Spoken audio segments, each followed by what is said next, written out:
কিছুটা পরিমাণ মসুর ডাল নিয়েছি। মসুর ডালটাকে বেশ ভালো করে কচলে কচলে ধুয়ে জল পাল্টে পাল্টে ফেলে দিয়েছি। এবার ভাত বসিয়েছি। এই যে এখানে দেখো টকবক করে ফুটছে। তো চালটা দেওয়ার সাথে সাথেই এই ডালটাকে একটা টিফিন কৌটোর ভেতরে ভরে এই হাঁড়ির ভেতর ফেলে দেব। বুঝতেই পারছো আমি কি বানাতে চলেছি। তো আগে মা বানাতো, খেতে ভীষণ ভালোবাসতাম। কর্তামশাইও খেতে খুব ভালোবাসে, তাই ওর জন্য বানানো। মসুর ডালটাকে এই কৌটোর ভেতরে ভরে দেব। তারপর দিয়ে দেবো কিছুটা পরিমাণ জল, হাফ কৌটো ডাল আর হাফ কৌটো জল। তোমরা যদি একটু শুকনো শুকনো খেতে ভালোবাসো, মানে ডাল ভর্তাটা, সেক্ষেত্রে জলটা একটু কম দিও। আমি একটু নরম করব, তাই জলের পরিমাণটা একটু বেশি দিয়েছি। বেশ টাইট করে আটকে দিয়ে এবার ভাতের মধ্যে দিয়ে দিয়েছি। ভাতের হাঁড়ির ঢাকা দিয়ে দিয়েছি। ভাত তো রেডি। এদিকে আমার মসুর ডালটাও বেশ ভালো সেদ্ধ হয়ে গেছে। এবার চলো খুলে নিই, দেখি কেমন সেদ্ধ হয়েছে।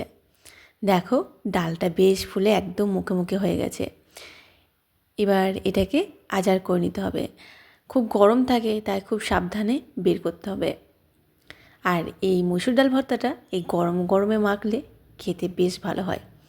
হাত দিয়ে তো সম্ভব না এত গরম বের করা, তাই একটা চামচ নিয়েছি। চামচের সাহায্যে সব ডাল সেদ্ধটা বের করে নেব।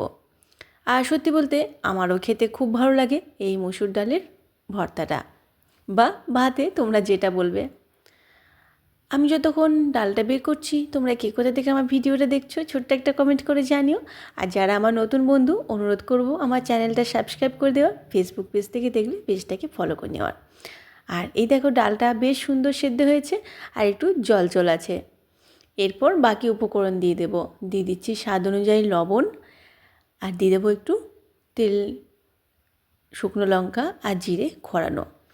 তোমরা যদি অ্যাভয়েড করতে চাও তো করতে পারো, কাঁচা তেল দিতে পারো। সেক্ষেত্রে আমার শুকনো লঙ্কার গন্ধটা ভীষণ ভালো লাগে, তাই শুকনো লঙ্কা নিয়েছি।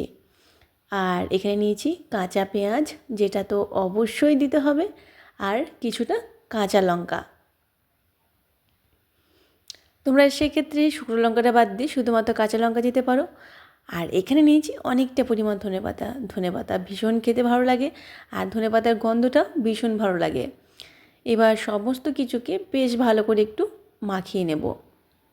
শুকনো লঙ্কাটাকে ফার্স্ট আগে মাখিয়ে নিতে হবে, তা না হলে ডালের সাথে ভিজে যাবে আর ভালো করে মাখানো যাবে না। ব্যাস একদমই রেডি হয়ে গেছে আমাদের মসুর ডালের ভর্তা। ভালো লাগে এরকম মসুর ডালের ভর্তা। আর এবার তো সামনেই গ্রীষ্মকাল আসছে।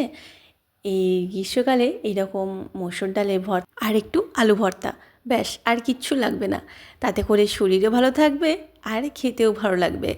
তাহলে চলো আজ এই পর্যন্ত, দেখা হবে পরবর্তী রেসিপিতে। তোমরা সকলেই ভালো থেকো, সুস্থ থেকো, টাটা।